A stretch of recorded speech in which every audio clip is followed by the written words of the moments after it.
2024 के लोकसभा चुनाव के 2 साल पहले ही विपक्ष में प्रधानमंत्री पद को लेकर रस्साकसी शुरू हो गई। विपक्ष एकजुट होकर पीएम मोदी का मुकाबला करेगा या 2019 की तरह बिखर जाएगा, यह सबसे बड़ा सवाल बना हुआ है। हाल ही में एनडीए को छोड़कर आरजेडी के साथ सरकार बनाने वाले मुख्यमंत्री नीतीश कुमार ने विपक्ष को एकजुट करने का मुहिम शुरू किया है। हालांकि बीजेपी से गठबंधन तोड़ने के बाद लगभग हर मौके पर पत्रकारों ने उनसे पीएम कैंडिडेट को लेकर सवाल पूछे। उन्होंने ऐसी संभावनाओं को खारिज कर दिया है। भले ही नीतीश खुद इसका इजहार नहीं कर रहे हैं, पर उनकी पार्टी अपने दफ्तर और पटना के सड़कों पर बड़े बड़े होर्डिंग लगाए हैं, जिसके जरिए उनकी राष्ट्रीय महत्वाकांक्षा को जनता तक ले जाने की कोशिश की जा रही है। इस बैनरों पर लिखा है, बिहार में दिखा है, अब भारत में दिखेगा। लेकिन उनकी पार्टी उनकी सहमति के बिना ऐसा कोई कदम उठाएगी, इसकी संभावना नहीं के बराबर है। नीतीश कुमार का कहना है कि 2024 में लोकसभा का चुनाव अगर विपक्षी दल मिलकर लड़े तो भाजपा 50 का आंकड़ा भी पार नहीं कर पाएगी।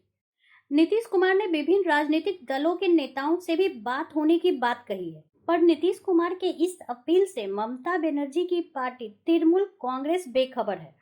टीएमसी का कहना है कि 2024 का चुनाव अकेले ही लड़ेगी और बीजेपी को सत्ता से बेदखल करेगी। टीएमसी नेताओं का कहना है कि उनकी पार्टी 2024 में लोकसभा के चुनाव में अकेले उतरेगी और विपक्षी दलों को मिली सीटों की संख्या के आधार पर चुनाव के बाद गठबंधन पर विचार कर सकती है। जबकि बिहार के मुख्यमंत्री नीतीश कुमार और तेलंगाना के मुख्यमंत्री चंद्रशेखर राव ने हाल ही में भाजपा मुक्त भारत के लिए क्षेत्रीय दलों के बीच एकता बनाने के तरीकों पर चर्चा की है। पर जब 2019 में ममता बनर्जी विपक्षी नेताओं से केंद्रीय सरकार के जन विरोधी नीतियों के खिलाफ एकजुट कदम उठाने का आग्रह कर रही थी, लेकिन कुछ भी ठोस नहीं निकला। यही कारण है कि टीएमसी ने 2024 में लोकसभा चुनाव में अकेले जाने का फैसला किया है।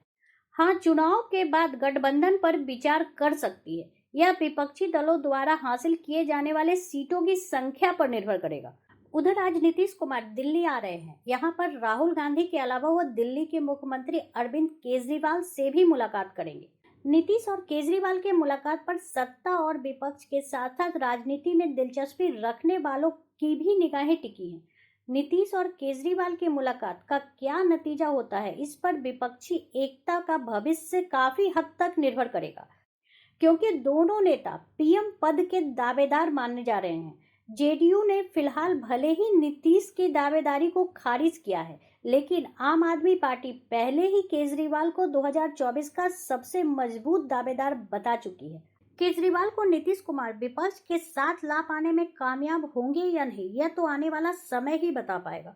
फिलहाल राजनीतिक जानकारों का मानना है कि ऐसा होना कठिन है। इसकी असली वजह यह है कि अरविंद केजरीवाल कांग्रेस किसी भी गठबंधन का हिस्सा नहीं बनना चाहेंगे, क्योंकि उनकी पार्टी कई राज्यों में कांग्रेस के खिलाफ लड़ रही है। और दूसरी तरफ आप नेताओं का यह भी कहना है कि उनकी पार्टी देश में एकमात्र गैर भाजपाई गैर कांग्रेसी दल है, जिसके पास एक से अधिक राज्यों की सत्ता है। ऐसे में अरविंद केजरीवाल ही प्रधानमंत्री पद के सबसे मजबूत दावेदार हैं। ऐसे में विपक्ष के एक होने की संभावना तो कम दिख रही है। अब तो देखना है कि 2024 के चुनाव में प्रधानमंत्री पद के कितने दावेदार होते हैं।